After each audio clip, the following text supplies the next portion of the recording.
To'liq harakat qilyapti, lekin haykal zarbasi, uppercut.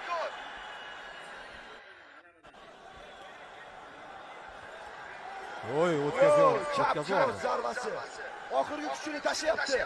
Ha, risk qilyapti Oliveira. Risk qilyapti, yo'qotadigan narsa qolmadi.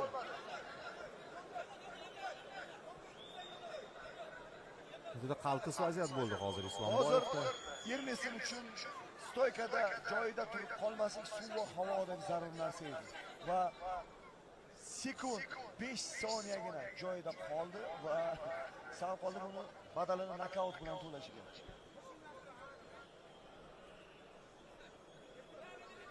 Endi xuddi ikkinchi raundda bo'lganidek Islomboyev uni raund oxirigacha nazorat qilishi mumkin. To'g'risini aytsam, Islomboyevdan stoykaga qaytishini so'ragan bo'lardim.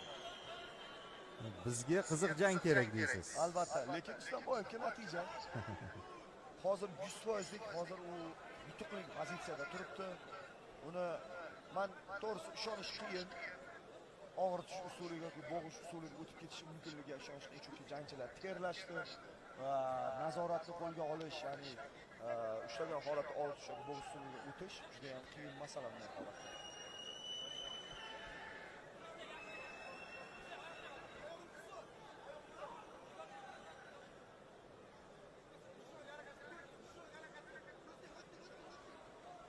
Hozircha Bobur Qurbonov xohlagan ish bo'lmayapti.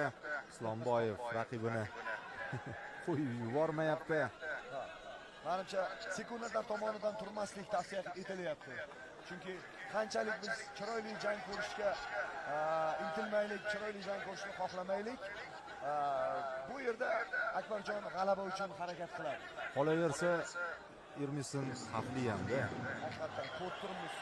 Juda ham kutilmagan portlovchi effekti bor ekan. Birdaniga.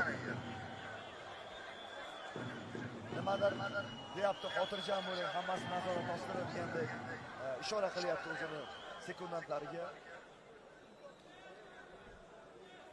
Prelimlar ham to'liq distansiyali janglar bilan boshlanib, u yog'iga tez finishlar bo'ldi. Va asosiy kartda to'g'ri birinchi jang tez tugab qoldi, tushunarsiz sabablar. Bilasizmi, shunday janglar tuzilganki, hattoki taxminiy bo'lsa ham nokaut yoki ot usullari albatta oldingi g'alabali janglar bo'lmasligini bilsangiz ham bu janglarni ko'rish qiziq.